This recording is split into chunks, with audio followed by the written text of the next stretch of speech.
Siku ya leo kupitapita kwenye mitandao ya kijamii kuna maneno ya hekima ambayo nimeyasikia, na maneno haya nahitaji na wewe usikilize. Haya maneno yanaweza yakakufungua akili, yanaweza yakakupa mwelekeo mzuri. Ni maneno ambayo yamezungumzwa na huyu mzee hapa juu.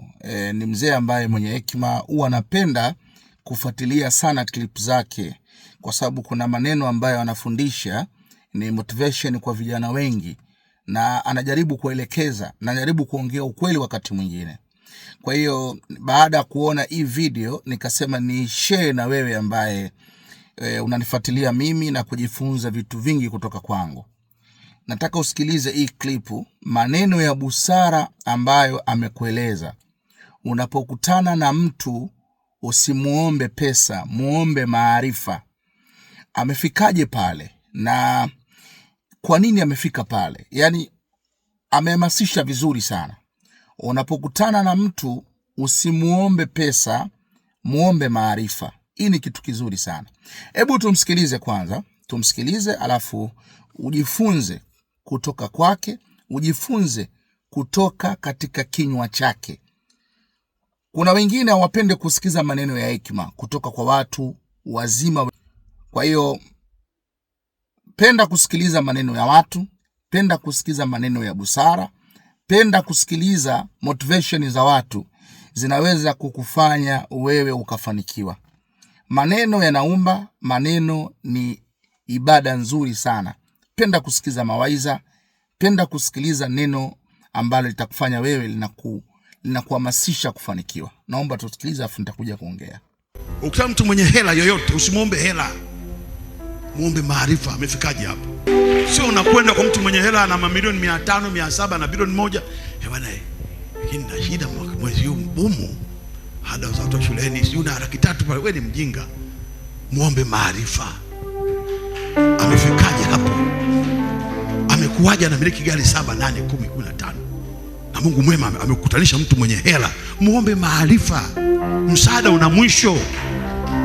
Atakusaidia leo na kesho, mtondogo atakuchoka. Nadhani umemsikiliza.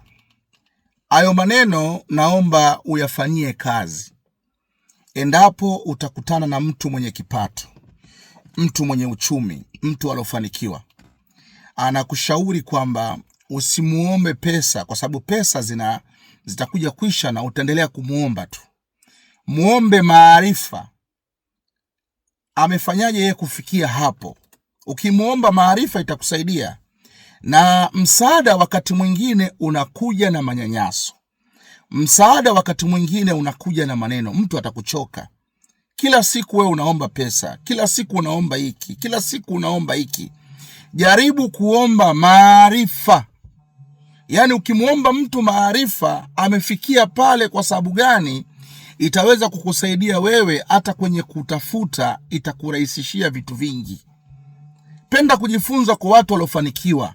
Penda kujifunza kwa watu walo move on kwenye maisha yao. Penda kujifunza kwa watu walokuwa na maisha mazuri, matajiri, wana pesa, wana miradi, wana viwanda. Chukia hali ya umaskini uliokuwa nayo. Lakini ya watu wengi wanapenda kuomba pesa, hawaombi maarifa.